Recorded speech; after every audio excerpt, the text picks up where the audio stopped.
নলবাৰীৰ বৰবাগ প্ৰেছ ক্লাবৰ নৱনিৰ্বাচিত সমিতিয়ে আজি বৰবাগৰ সোণকুৰিয়াত অৱস্থিত ঐতিহ্যমণ্ডিত ভাংৰা গোহাঁই থানৰ চৌহদত বৰবাগ অঞ্চলৰ বিশিষ্ট ব্যক্তি শিক্ষাবিদসকলক সামৰি এটা মত বিনিময় অনুষ্ঠান আয়োজন কৰে। দুপৰীয়া 12 বজাৰ পৰা বৰবাগ প্ৰেছ ক্লাবৰ সভাপতি আব্দুল কাদেৰ আহমেদৰ সভাপতিত্বত অনুষ্ঠিত হোৱা আৰু সম্পাদক পংকজ কলিতাৰ উদ্দেশ্য ব্যাখ্যা কৰা উক্ত সভাত সন্মানীয় অতিথি হিচাপে উপস্থিত থাকি বৰবাগ মহাবিদ্যালয়ৰ অধ্যক্ষ ডক্টৰ বীৰেন সিং চৌধুৰী, প্ৰাক্তন অধ্যক্ষ ফণীধৰ ডেকা, সদৌ অসম সাংবাদিক সন্থাৰ সম্পাদক নকুল তালুকদাৰ, নলবাৰী জিলা ছাত্ৰ সন্থাৰ সাধাৰণ সম্পাদক সমৰজ্যোতি মহন্তই বৰবাগৰ একমাত্ৰ উচ্চ শিক্ষাৰ অনুষ্ঠান বৰবাগ কলেজ আৰু বৰবাগ অঞ্চলৰ বিভিন্ন সমস্যাৰ ওপৰত বক্তব্য প্ৰদান কৰে। সভাত আমন্ত্ৰিত অতিথি হিচাপে উপস্থিত থকা বিশিষ্ট সমাজকৰ্মী উজ্জ্বল কুমাৰ ডেকাই তেওঁৰ প্ৰচেষ্টাত স্থাপন কৰা ফাউণ্ডেশ্যনৰ জৰিয়তে এতিয়ালৈ 5,000ৰো অধিক ৰোগী, দুখীয়া পৰিয়ালৰ শিক্ষাৰ্থী আৰু আৰ্তজনক সহায় কৰি থকা বুলি ভাষণত উল্লেখ কৰে।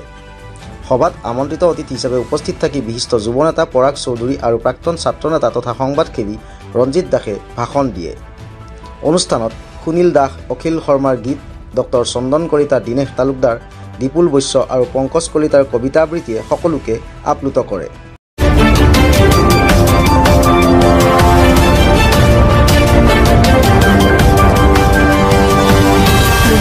প্ৰতিবেদক লাইভ, পোহৰৰ দিশে এখোজ।